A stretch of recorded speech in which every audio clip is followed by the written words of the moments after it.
പ്രിയമുള്ളവരെ എല്ലാവർക്കും നമസ്കാരം. ഇന്ന് നമ്മൾ ഉൾപ്പെടുത്തിയിരിക്കുന്ന കട്ടിംഗ് എന്ന് പറയുന്നത് 38 സൈസിൻ്റെ ക്രോസ് കട്ടിങ്.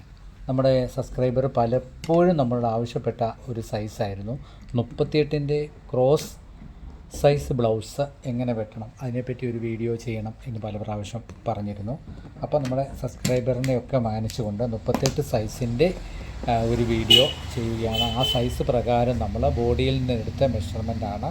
അതുകൂടാതെ മെയിൻ ഡാട്ടിൻ്റെ കണക്കുകൾ പറയുന്നുണ്ട്, കൂടാതെ കൈക്കുഴിയുടെ കണക്കുകൾ പറയുന്നുണ്ട്, ഡീപ്പ് നെക്ക് ഇറങ്ങുന്നതും ഷോൾഡറിന് വേണ്ട വ്യത്യാസത്തെപ്പറ്റി പറയുന്നുണ്ട്. കൂടാതെ ക്രോസ് നമ്മൾ എങ്ങനെ അത് കറക്റ്റായിട്ട് എടുക്കണമെന്നുള്ള ഇതും കൂടെ ഈ വീഡിയോയിൽ ഉൾപ്പെടുത്തിയിട്ടുണ്ട്. അപ്പോൾ ശ്രദ്ധാപൂർവം ഇതിൻ്റെ തുടക്കം മുതൽ പൂർണ്ണത വരെ പഠിക്കുന്നവരാണെങ്കിൽ പ്രത്യേകിച്ചും അവർ ഓരോ കാര്യങ്ങളും പറയുന്നത് വളരെ വ്യക്തമായിട്ട് തന്നെ നോക്കി വിലയിരുത്തി മുന്നോട്ട് പോകണം. നമ്മൾ ഫ്രീ ക്ലാസ്സാണ് എന്ന് കരുതി അതിനെ ഒരു വില കൊടുക്കാതെ കാണരുത്. കാരണം നിങ്ങൾക്ക് സാരി ബ്ലൗസിൻ്റെ ഒരു ഭയം മനസ്സിൽ നിന്ന് മാറ്റിയിട്ട് എത്രയും ബ്ലൗസ് ഏത് മോഡൽ കിട്ടിയാലും ഈസി ആയിട്ട് അതൊരു പ്രശ്നമേ അല്ലാത്ത രീതിയിൽ ചെയ്യുന്ന രീതിയിൽ തന്നെയാണ് നമ്മൾ വീഡിയോ ഒരുക്കിയിരിക്കുന്നത്. അപ്പോൾ കൂടുതൽ പറയുന്നില്ല, നമുക്ക് വീഡിയോയിലേക്ക് പോകാം. ഓക്കെ, എപ്പോഴും പറയുന്ന പോലെ തന്നെ നമ്മൾ 1/2 ഇഞ്ച് തയ്യൽ തുമ്പ് മാർക്ക് ചെയ്തു. 15 ഇഞ്ചാണ് ഇറക്കം. 15 ഇഞ്ച് ഇറക്കം രണ്ടിടത്ത് മാർക്ക് ചെയ്തു. മാർക്ക് ചെയ്തിട്ട് 6 ഇഞ്ചാണ്, 1/2 ഇഞ്ച് നമ്മൾ തയ്യൽ തുമ്പ് നള്ളി. 6 ഇഞ്ചാണ് ഇതിൻ്റെ ഷോൾഡർ. സെയിം 6 തന്നെ നമ്മൾ ഷോൾഡർ ഇട്ടു. കൈക്കുഴി 6 തന്നെ മാർക്ക് ചെയ്തു.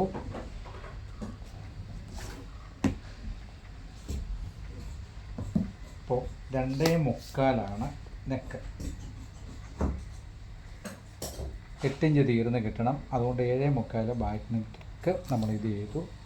2.25 മാർക്ക് ചെയ്തു. അപ്പോൾ നമുക്ക് ബാക്ക് നെക്ക് പ്രത്യേക കസ്റ്റമർ പറഞ്ഞൊരു വലിയൊരു കാര്യം എന്ന് പറഞ്ഞാൽ ബാക്ക് നെക്ക് അവർക്ക് കറക്റ്റ് യൂയിൽ തന്നെ കിട്ടണമെന്ന് പറഞ്ഞു. അപ്പോൾ റൗണ്ടും അത് ആ യൂനെക്കും തമ്മിലൊരു വ്യത്യാസം എങ്ങനെ എടുക്കണമെന്നുള്ളതും കൂടെ നമുക്കൊന്ന് കാണിച്ചു തരാനാണ്. നമ്മൾ നോർമലിലുള്ള യു മതി എന്ന് പറയുവാണെങ്കിൽ, നോർമലിലുള്ള യു നമുക്ക് ഇതാ ഇവിടെ മതി എന്ന് പറഞ്ഞാൽ നമുക്ക് ഇവിടം കൊണ്ട് ഇങ്ങനെ വരയ്ക്കാം. പക്ഷേ നല്ല യു വേണമെന്ന് പറഞ്ഞാൽ ഈ സ്ക്വയറെ മുട്ടിച്ച് തന്നെ നമ്മൾ യു വരയ്ക്കുന്ന കാര്യം പ്രത്യേകം ഓർക്കുക. ഇപ്പം ഞാനൊരു യു വെട്ടുന്നൊന്ന് വരച്ച് കാണിച്ചു തരാം. ഇതുണ്ട്, ഇങ്ങനെ തന്നെ ഇവിടുന്ന് വരച്ചെടുക്കണം. അധികം ഇത് മേളിലോട്ട് കയറിപ്പോൾ ഇങ്ങനെ മാത്രമേ ഉള്ളൂ നമുക്ക് നല്ല യു കിട്ടുകയുള്ളൂ. ഇങ്ങനെ അപ്പോൾ തയ്ച്ചെടുത്ത് കഴിയുമ്പോൾ നമ്മളിവിടെ തയ്യൽ തുമ്പോടെ വരുമ്പോൾ നല്ല യൂനൊക്കെ നമുക്ക് കിട്ടും. അപ്പോൾ 38ആണ്. 38ൻ്റെ കൂടെ നമ്മൾ 4 ഇഞ്ചും കൂടെ ചേർത്ത് 42. 42ൻ്റെ 4-1 10.5 മാർക്ക് ചെയ്യുന്നു. 32ആണ് വേസ്റ്റ്. അതിൻ്റെ 4-1 8 മാർക്ക് ചെയ്യുന്നു. ഇവ രണ്ടും കൂടെ നമ്മൾ അതങ്ങനെ ജോയിൻ്റ് ചെയ്യണം. ജോയിൻ്റ് ചെയ്തു. 1.25 ഇഞ്ച് തയ്യൽ തുമ്പ് മാർക്ക് ചെയ്തു. മാർക്ക് ചെയ്തിട്ട് ഈ കറക്റ്റ് കൈക്കുഴിയുടെ സെൻറ്ററിൽ നിന്ന് 3.25 മാർക്ക് ചെയ്തിട്ട് കുത്തനെ ഇങ്ങനൊരു മാർക്ക് ചെയ്യുക. ഇത്രയും നമ്മൾ മാർക്കിങ് കഴിഞ്ഞിട്ട് നമ്മൾ എന്താ ചെയ്യുന്നത്, ഈ കൈക്കുഴി ഒന്ന് അളന്ന് നോക്കണം. 8.5 ഇഞ്ച് നമുക്ക് എന്താണേലും കിട്ടണം. കറക്റ്റ് 8.5 ഉണ്ട്. അതിലുപരി നമ്മൾ എന്താ ചെയ്യുന്നത്, ഒരു 4 ഇഞ്ച് ഷോൾഡർ നമ്മൾ കുറച്ച് കൊടുക്കുന്നുണ്ട്. കാരണം ബാക്ക് നെക്ക് ഒരു ശക്കലം ഇറങ്ങിയോണ്ട് ഒരു 4 ഇഞ്ച് ഷോൾഡറും കൂടെ ഇറക്കി കൊടുത്തിട്ട് ഇവിടുന്ന് തന്നെ നമ്മൾ മാർക്ക് ചെയ്യുന്നു. അപ്പം ഏകദേശം നമുക്ക് ബാക്ക് ക്ലിയർ ആയിരിക്കുകയാണ്. ഇനി നമുക്ക് ബാക്കിൻ്റെ നെക്ക് കട്ട് ചെയ്യുന്നതൊന്ന് നോക്കണം. ഇങ്ങനെ തന്നെ വെയ്യൂ, നല്ല കറക്റ്റായിട്ട് എടുക്കണം കേട്ടോ. ഇങ്ങനെ തന്നെ വെട്ടി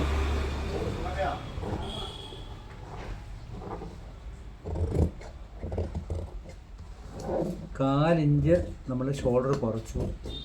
കാരണം ബാക്കിനൊക്കെ ഡീപ്പായിട്ട് ഇറങ്ങിയുണ്ട്.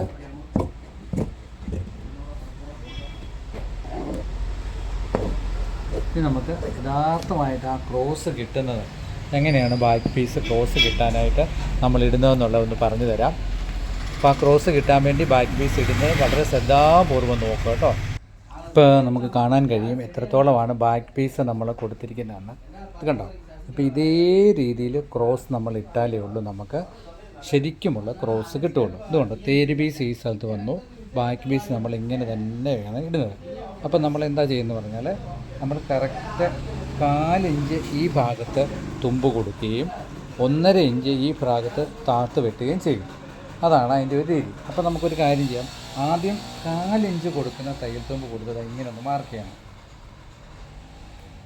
ഇങ്ങനെ മാർക്ക് ചെയ്തിട്ട് പ്രധാനമായിട്ടും നോക്കേണ്ടത് 2 ഇഞ്ച് 2.5 ഇഞ്ച് ബാക്ക് നെക്കിന് വിത്ത് കൊടുത്താൽ 3 ഇഞ്ച് ഇവിടെ കിട്ടുന്നുണ്ടോ എന്നുള്ള കാര്യം പ്രത്യേകം നോക്കണം. ഇവിടെ നിന്ന് ഇവിടെ വരെ 3 ഇഞ്ച് കിട്ടുന്നുണ്ടോ എന്ന് പ്രത്യേകം നോക്കണം. ഇല്ലെങ്കിൽ ബാക്ക് പീസ് ഒന്നും കൂടെ തള്ളിയിട്ട് ക്രോസ് സെറ്റ് ചെയ്യണം. അതായത് ഈ ഭാഗത്ത് 3 ഇഞ്ച് ഉണ്ടോ എന്ന് പ്രത്യേകം നോക്കണം. എങ്കിലേ ഉള്ളൂ നമ്മൾ തയ്ച്ച് കഴിഞ്ഞിട്ട് നമ്മുടെ യു നല്ല ക്ലിയറായിട്ട് ഫ്രണ്ടിനേക്ക് കിട്ടുള്ളൂ. ഇവിടെ കുറഞ്ഞു പോയാൽ ഒരു കാരണവശാലും നമ്മുടെ യൂനൊക്കെ നമുക്ക് കിട്ടാൻ സാധ്യത വളരെ കുറവാണ്. ഇനി നമ്മൾ ചെയ്യുന്നത് എന്തെന്ന് പറഞ്ഞാൽ 1.5 ഇഞ്ച് ഇവിടെ മാർക്ക് ചെയ്യും നമ്മുടെ കണക്കിന് വേണ്ടി. പക്ഷേ ബെൽറ്റ് പീസ് നമ്മൾ ഇതിൽ നിന്നല്ല വെട്ടുന്നത്, നമ്മൾ വേറെ പീസിൽ നിന്നാണ് ബെൽറ്റ് പീസ് വെട്ടുന്നത്. എങ്കിലും നമ്മുടെ ഫ്രണ്ട് ക്ലിയർ ചെയ്യാൻ വേണ്ടി നമ്മളിവിടെ 1.5 ഇഞ്ച് വരയ്ക്കുന്നു. ഇങ്ങനെ 1.5 ഇഞ്ച് വരച്ചു. നമ്മൾ 3.25 ഇഞ്ച് ഇതാ ഇവിടെ മാർക്ക് ചെയ്തു. എന്നിട്ട് ഇങ്ങനെ വരയ്ക്കും. ഇങ്ങനെ വരച്ചിട്ട് എന്താ ചെയ്യുന്നത്, 1/2 ഇഞ്ച് ഇവിടെ തള്ളിയിട്ട് 5.25 5.5 ഇഞ്ച് ഫ്രണ്ട് നെക്ക് തള്ളി ആദ്യം ഫ്രണ്ട് നെക്കിൻ്റെ ഒരു ക്രോസ് വരും. ഇങ്ങനെ ക്രോസ് വരച്ചിട്ട് ഫ്രണ്ട് നെക്ക് അങ്ങ് ക്ലിയർ ചെയ്യും. എന്നിട്ട് നമ്മൾ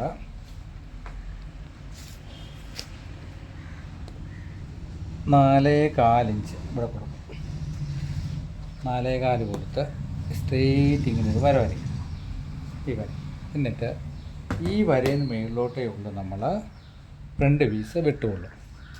അപ്പോൾ അത് പ്രത്യേകം നോക്കുക. ഇങ്ങനെ ഇങ്ങനെ വെട്ടി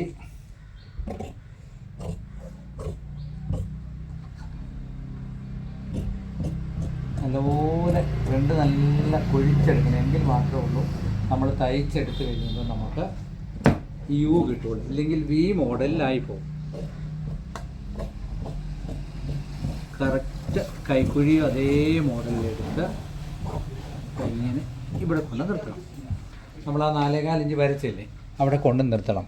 കാരണം അത് നമുക്ക് ക്രോസ് ആയതുകൊണ്ട് ബെൽറ്റ് എടുക്കാൻ പറ്റത്തില്ല. അപ്പോൾ എന്താ ചെയ്യുന്നത് പറഞ്ഞാൽ ഇതാ ഇവിടെ തയ്യൽ തുമ്പ് 1/2 ഇഞ്ച് മാർക്ക് ചെയ്തു.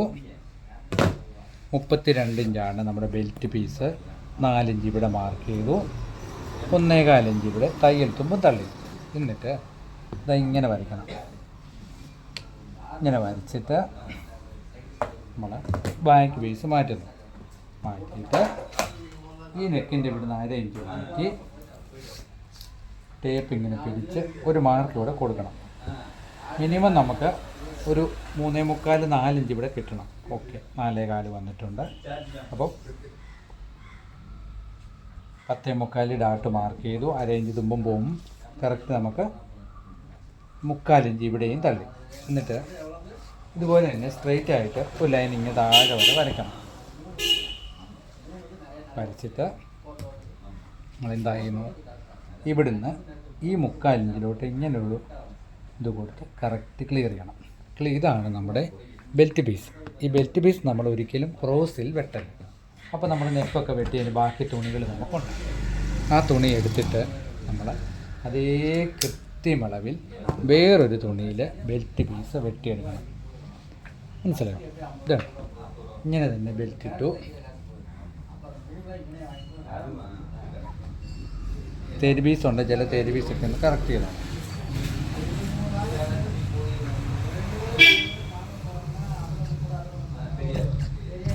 ഇങ്ങനെ തേര് പീസ് കറക്റ്റ് ചെയ്തിട്ട്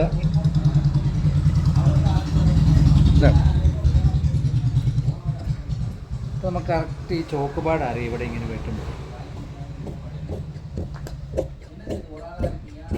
കറക്റ്റ്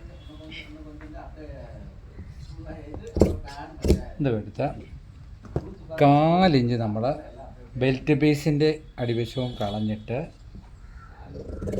ബെൽറ്റ് പീസില്ല. അപ്പം നമുക്ക് ബാഗുമായി ഫ്രണ്ട് വായി ബെൽറ്റ് വായി. ഇനി നമ്മൾ ഫ്രണ്ട് പീസിൻ്റെ മെയിൻ ഡാർട്ട് മാർക്ക് ചെയ്യണം. അപ്പം തനി ഒരു ക്രോസിൽ തന്നെയാണ് ഇതിപ്പോൾ വെട്ടിയിരിക്കുന്നത്. ഇനി നമുക്ക് ചെയ്യാനുള്ളതെന്ന് പറഞ്ഞാൽ 3 ഇഞ്ച് നമ്മൾ വൈഡ് കൊടുക്കുന്നു, 1.5 വീതം ഇവിടെ ഇങ്ങനെ വൈഡ് ചെയ്തിട്ട് കറക്റ്റ് നമ്മൾ ഇതാ ഡാട്ടിനിങ്ങനെ മാർക്ക് ചെയ്തു. മാർക്ക് ചെയ്തിട്ട് ഇതേ സെയിം അളവിൽ തന്നെ നമ്മൾ എന്ത് ചെയ്യുന്നു, ഫ്രണ്ട് വെട്ടിയെടുക്കുന്നു. അപ്പോൾ നമുക്കിത് വണ്ണമുള്ള കൈയാണെങ്കിൽ കൈക്ക് ഇത് മൊത്തം ഈ തുണി നമുക്ക് ഉപയോഗിക്കാം. Front okay.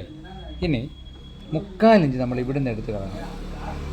3/4 ഇഞ്ച് ഇവിടുന്ന് എടുത്ത് കളയണം. അപ്പോൾ തനി നല്ലൊരു ക്രോസാണ്. ആ ക്രോസ് ആകുമ്പോൾ നമുക്ക് നല്ലതുപോലെ ഡാട്ട് വലിഞ്ഞ് കിട്ടും. കപ്പ് സൈസ് കൂടുതലുള്ളതാണെങ്കിൽ പോലും നമുക്ക് ഡാട്ട് നന്നായിട്ട് വലിഞ്ഞ് കിട്ടുന്ന പോലെയാണ് ഈ വീഡിയോ നമ്മൾ ചെയ്തിരിക്കുന്നത്. ക്രോസ് പീസ് വെട്ടിയെടുത്തിരിക്കുന്നു. വീഡിയോ അല്ല, ക്രോസ് പീസ് വെട്ടിയെടുക്കുന്നു. ഇതിങ്ങനെ കൊടുക്കുക. ഇനി നമുക്ക് കൊടുക്കാനുള്ളതെന്ന് പറഞ്ഞാൽ ഈ ഡാട്ടിൽ നിന്നും 1/2 ഇഞ്ച് കയറി നിൽക്കുന്ന പോലെ ഇങ്ങനെ ഈ ഒരു വശത്തോടെ. അപ്പോൾ നമുക്ക് എത്ര ഇഞ്ച് ഉണ്ടെന്ന് അളന്ന് നോക്കാം. 3.5 ഇഞ്ച് ഈ ഡാട്ടും നമ്മൾ കൊടുക്കുന്നു. 3.5 ഇഞ്ച്. അതിന് ശേഷം എന്താ ചെയ്യേണ്ടതെന്ന് പറഞ്ഞാൽ 1/4 ഇഞ്ച് നമ്മൾ നെക്കൊന്ന് വലിഞ്ഞ് കിട്ടാനായിട്ട് ഇവിടെ ഇങ്ങനെ എടുത്ത് കളയണം. ഒരു 1/4 ഇഞ്ച് വലിഞ്ഞ് കിട്ടാതെ ഇങ്ങനെ ഒരു 1/4 ഇഞ്ച്, അതായത് ഈ ഒരു ഇതോടുകൂടി നിൽക്കണം. ഒരു കാരണവശാലും താഴോട്ട് ഇറങ്ങി പോകരുത്.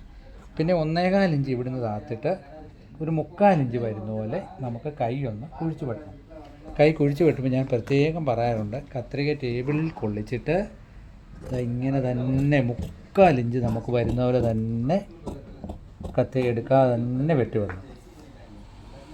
ഇങ്ങനെ കത്രിക എടുക്കാതെ തന്നെ 3/4 ഇഞ്ച് വെട്ടി വിടണം. കണ്ടോ? അപ്പോൾ കറക്റ്റ് നമുക്കിതാ ഫ്രണ്ടുമായി സെൻട്രൽ ഡാട്ടോടെ കൊടുത്താൽ മതി. അപ്പോൾ നമുക്ക് കൈക്കുഴിയുടെ അവിടുത്തെ ഡാട്ടും കൂടെ കൊടുക്കണം. ഇങ്ങനെ തന്നെ കൊടുക്കും. അപ്പോൾ നമ്മുടെ മെയിൻ ഡാട്ടിൽ നിന്നും ഒരു 1.25 ഇഞ്ച് മാറി നിൽക്കുന്ന പോലെ 3 ഡാട്ടും നമ്മൾ മാർക്ക് ചെയ്തിരിക്കുന്നതാണ്. നമ്മുടെ ക്രോസ് കട്ടിങ് ബ്ലൗസാണ്. 38 ക്രോസ് കട്ടിങ് പല പ്രാവശ്യം ചോദിച്ചായിരുന്നു. ഏതാണ്ട് 1.10, 1.15 നമുക്കിത് തീരുകയും ചെയ്യും. ഇനി നമുക്ക് കൈയാണ് വെട്ടാനുള്ളത്. അതിന് മുമ്പേ തന്നെ നമുക്ക് ഈ സൈഡൊന്ന് വെച്ച് നോക്കണം. കാരണം ക്രോസ് കട്ടല്ലേ, ക്രോസ് കട്ട് വെക്കുമ്പോൾ നമ്മുടെ ബെൽറ്റ് പീസും ഫ്രണ്ടും സൈഡ് പീസ് എല്ലാം കൂടെ നമുക്ക് സൈഡ് കറക്റ്റാണോ എന്ന് നമുക്കൊന്ന് വെച്ച് നോക്കേണ്ടിയിരിക്കുന്നു. ഇല്ലെങ്കിൽ നമ്മൾ ബ്ലൗസ് വെട്ടിക്കഴിഞ്ഞ് ഇതിൽ തയ്ക്കാൻ നേരം നമ്മൾ എടുക്കുമ്പോൾ ഈ സൈഡ് വ്യത്യാസം വന്നാൽ വലിയൊരു പാടാണ്. നമുക്ക് ഏതെങ്കിലും ചെറിയൊരു വ്യത്യാസം വന്നെന്നുണ്ടെങ്കിൽ നമുക്ക് തീർച്ചയായിട്ടും കണ്ടോ ഈ സൈഡിൽ വേണേൽ ഒരു 1/2 ഇഞ്ച് വ്യത്യാസം കാണിച്ചു. നമുക്ക് ബെൽറ്റിൽ കൂട്ടി കൊടുത്താണെങ്കിലും ഇനി അങ്ങനെ അബദ്ധം പറ്റിയെങ്കിൽ നമുക്കത് ക്ലിയർ ചെയ്യാൻ പറ്റും. ഇപ്പോൾ ഇതിങ്ങനെ സൈഡ് നോക്കിക്കോണം, ഇല്ലെങ്കിൽ ഇറക്കത്തെ പ്രശ്നമാകും. ഇനി നമുക്ക് വേണ്ടതെന്ന് പറഞ്ഞാൽ കൈ വെട്ടുന്ന കാര്യമാണ്. അപ്പോൾ കൈയുടെ ഇതിലേക്ക് പോകാം. അപ്പം നമുക്ക് തുണി ഇങ്ങനെ 2ആയിട്ട് മടക്കിയിട്ട് 8.5 ഇഞ്ച് നമുക്ക് കൈക്കുഴി തീർന്ന് കിട്ടുമോ ഇല്ലയെന്ന് ഇങ്ങനെ തന്നെ ഒന്ന് മാർക്ക് ചെയ്ത് നോക്കണം. അപ്പോൾ തീർച്ചയായിട്ടും കിട്ടും. അപ്പോൾ 4ആയിട്ട് തന്നെ തുണി ഇങ്ങനെ മടക്കിയിട്ടു.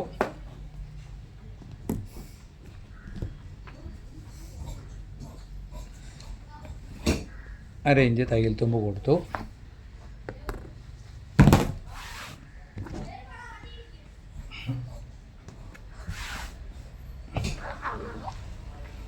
എന്നിട്ട് ഈ ഭാഗത്ത് നിന്ന് 8.5 ഇഞ്ച് കൈ ഇങ്ങനെ മാർക്ക് ചെയ്തു. 8.5 കൈനീളം മാർക്ക് ചെയ്തിട്ട് ഇങ്ങനെ ഒരു മാർക്ക് കൊടുത്തു. 1.25 ഇഞ്ച് നമ്മൾ ഇതിന് കൊടുത്തു. ഇതിനാണ് ഹെമ്മിങ്ങിന് കൊടുത്തു. അതിന് ശേഷം 12 ഇഞ്ച് ഇവിടെ ഇങ്ങനെ മാർക്ക് ചെയ്യും. കൈ ലൂസ് 3.5 ഇഞ്ച് ഈ മാർക്കിൽ നിന്നും കൊടുത്തിട്ട്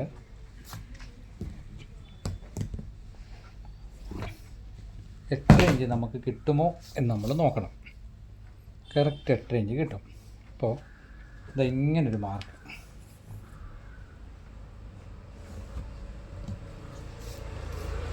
ഒന്നേകാൽ ഇഞ്ച് ഇവിടെയും ഇങ്ങനൊന്ന് മാർക്ക് ചെയ്തിട്ട് നമ്മൾ എന്താ ചെയ്യുന്നത്, ബാക്ക് പീസ് എടുത്തിട്ട് ബാക്ക് പീസിൻ്റെ ഇവിടെ ഒരു 1/2 ഇഞ്ച് തയ്യൽ തുമ്പ് തള്ളണം. ഈ ഭാഗത്ത് എന്നിട്ട് കൈക്കുഴി ഇങ്ങനെ നമ്മൾ വെച്ച് നോക്കണം, എങ്ങനെയാണ്, കറക്റ്റാണോ, വ്യത്യാസമുണ്ടോ, കാണിച്ചു തരാം. ഇത്രയും ഭാഗം ഇങ്ങനെ നോക്കിയിട്ട് മാത്രമേ ഉള്ളൂ നമ്മൾ കൈവെട്ടാവുള്ളൂ. എവിടെയെങ്കിലും വ്യത്യാസമുണ്ടെങ്കിൽ നമ്മൾ കട്ടിങ്ങിൽ തന്നെ അത് ക്ലിയർ ചെയ്യണം. അപ്പോൾ നമുക്ക് കൈവെട്ടാം.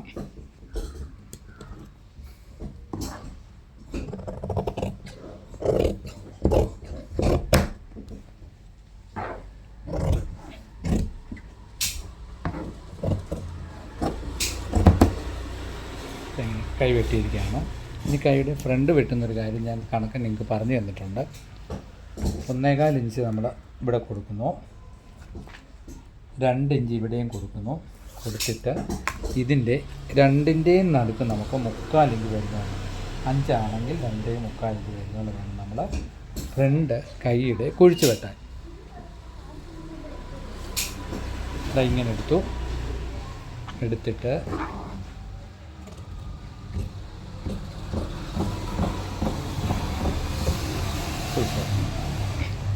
ഫ്രണ്ടിലൊരു മാർക്ക് കൊടുക്കണം. അപ്പോൾ വളരെ ഈസി ആയിട്ട് തന്നെ നമുക്ക് കൈ കുഴിച്ച് വെട്ടാൻ പറ്റും. ഇപ്പോൾ നമ്മൾ ബാക്ക് പീസ്, ഫ്രണ്ട് പീസ് ക്രോസാണ്, ക്രോസ് വെട്ടി. ബെൽറ്റ് പീസ് വെട്ടി. ബെൽറ്റ് പീസൊക്കെ എടുക്കുന്നത് നിങ്ങൾ കണ്ടിരുന്നല്ലോ. കൈയും വെട്ടി. അപ്പോൾ ഏകദേശം നമ്മൾ ബ്ലൗസ് കട്ടിങ് തീർന്നിരിക്കുകയാണ്. അപ്പോൾ നിങ്ങൾ ഇതുപോലെയൊക്കെ തന്നെ മാർക്ക് ചെയ്ത് നോക്കുക. കിട്ടുന്ന സമയത്തോടെ തന്നെ നമ്മൾ സബ്സ്ക്രൈബൊക്കെ പറയുന്ന പാറ്റേണൊക്കെ വെട്ടി കാണിക്കുന്നതാണ്. ഇതുപോലെയൊക്കെ ചെയ്യുകയും എന്തെങ്കിലും ഡൗട്ടുകളൊക്കെ ഉണ്ടെങ്കിൽ തീർച്ചയായിട്ടും എന്നോട് ചോദിക്കുക. കമൻറ്റിലിട്ടാൽ ഞാൻ അതും കൂടെ പറഞ്ഞുതരാം. എല്ലാവർക്കും എല്ലാവിധ നന്മകളും നേർന്നുകൊണ്ട് നിർത്തുന്നു. നന്ദി, നമസ്കാരം. Thank you. ഈശ്വരൻ്റെ അനുഗ്രഹം എല്ലാവർക്കും കിട്ടട്ടെ എന്ന് പ്രാർത്ഥിക്കുന്നു. അപ്പോൾ നിങ്ങൾക്ക് സംശയങ്ങളൊക്കെ ഉണ്ടെങ്കിൽ നിങ്ങൾ ചോദിക്കുക കമൻറ്റിലൂടെ, അത് ഞാൻ പറഞ്ഞുതരാം. വീഡിയോ ഇഷ്ടപ്പെട്ടാൽ തീർച്ചയായിട്ടും ഷെയർ ചെയ്യണം. ഒരിക്കൽ കൂടി എല്ലാവർക്കും നന്ദി അറിയിച്ചുകൊണ്ട് നിർത്തുന്നു. Thank you.